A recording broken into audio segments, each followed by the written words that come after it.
really appreciate it. Can I acknowledge the Honourable Terry Redman, Minister for Regional Development and Lands and Minister assisting the Minister for State Development.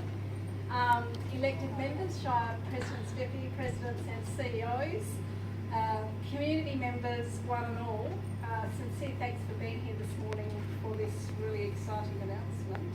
I'm not going to say anything more, but to give a very, very warm welcome, acknowledge the Honourable, Shane Love, Member for Moora, and the Honourable Brian Ellis, Member for the Agricultural Region. Thank you for being here this morning, and invite Minister Redman up to make a very exciting announcement. Thank you. I'm going to seek the protection of the podium. Thank you for taking the time to be here today. Can I acknowledge Shane Love as a member for Moora, and also, where are you, Shane? And also my Parliamentary Secretary to the Minister of Regional Development and Lands too. And Shane supports me on a number of initiatives, and aged care and aged solutions for regional Western Australia is one of those areas. Also to Brian Ellis as a member of the Agricultural Region, David Dow here as the Shire President of Tujay, and Stephen Carter as the Shire President of Dalwallinu. Irene, I think, involved with WA Country Health and putting together various alliances here, and of course Wendy Newman as the Wheatbelt Development Commission CEO. Part of the initiatives to royalties to regions was to have a range of revitalisation funds across all the different regions in WA. 2 years ago, the last patch that didn't have a revitalisation fund, for want of a better word, was the 4 development commissions areas of Wheatbelt, Great Southern, South West and Peel. So we put into the state budget a $600 million Growing Our South initiative, and a whole range of projects have fallen through that and been announced and pushed out, going out into the forward estimates.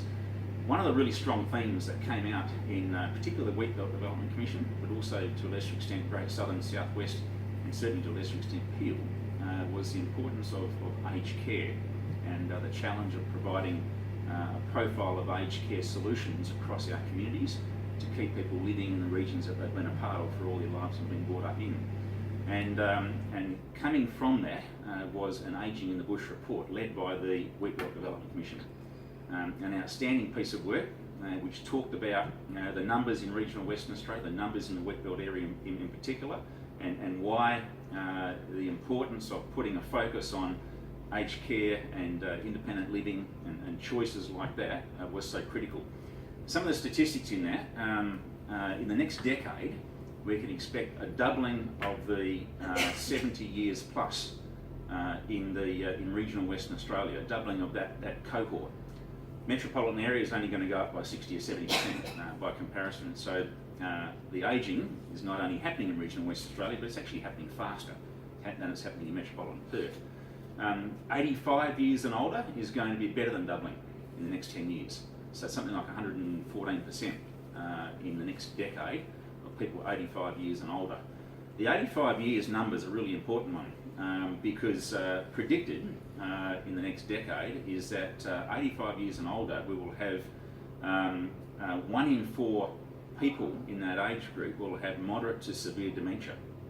So again, an emerging sleeper as we're seeing it now, but this is an area that's emerging as one of the areas we need to make provision for, and in terms of our forward planning.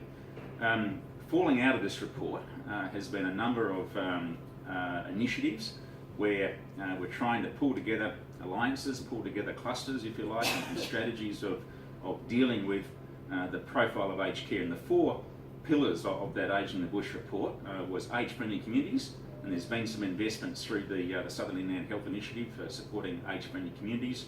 Ageing in home, being able to provide services so people can stay living in their home.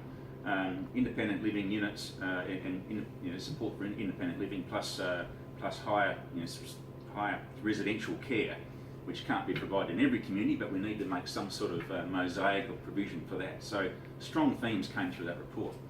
What we're now, and of course some of the other investments, SEACA, I can't remember what the acronym stands for, but the Eastern Wheatbelt Group, a pool of about 11 shires, we've got about $20 million I think, towards a range of sort of cluster builds of independent living units in their patch.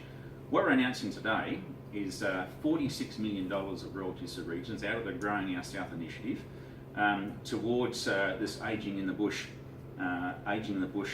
solutions. That $46 million across those 4 Development Commission regions will build about 150 independent living units across 28 shires, shifting the dial substantially.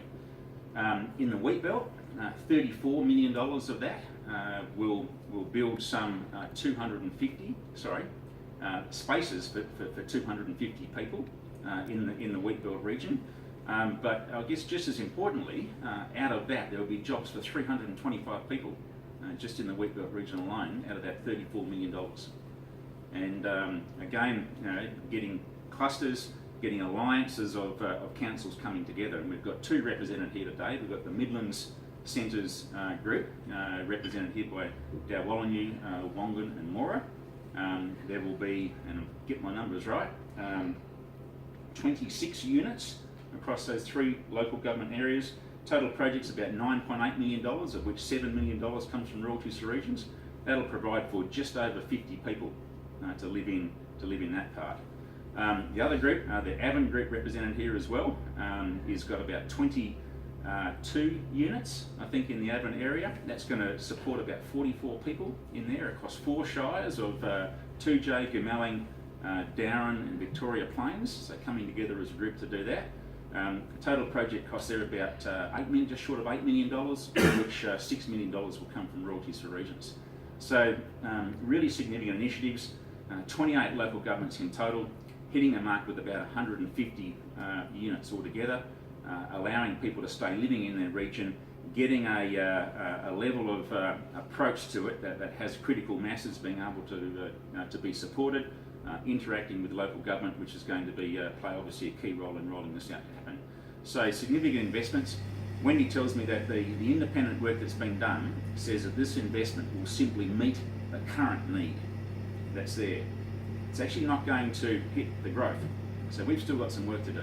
It's going to meet the current demand for people that want to have and be a part of those independent living units. During the construction phase of the $34 million in the wheat belt area, you're looking at an economic outcome of about $100 million. So I think there's three or four tiers of this. The first tier is meeting a need that's there in our communities and keeping people living there. There's an employment base that's emerging from this. In the 70 years plus, you're looking at 1.3 employees for every person that's in that 70 plus years because of the demands and the needs that that particular cohort has. And of course, in the construction phase, there's an economic outcome, and we're driving pretty hard to try and get local solutions in terms of the contractors and so on being able to put those particular units in place. So $46 million is significant. I thank Shane particularly for the work that he's done, and Wendy for driving it out of this Development Commission, because it takes a lot of effort to get to the point of having a cabinet submission that takes nearly $50 million of resource across 28 local government areas. That's not easy. This got through with one question.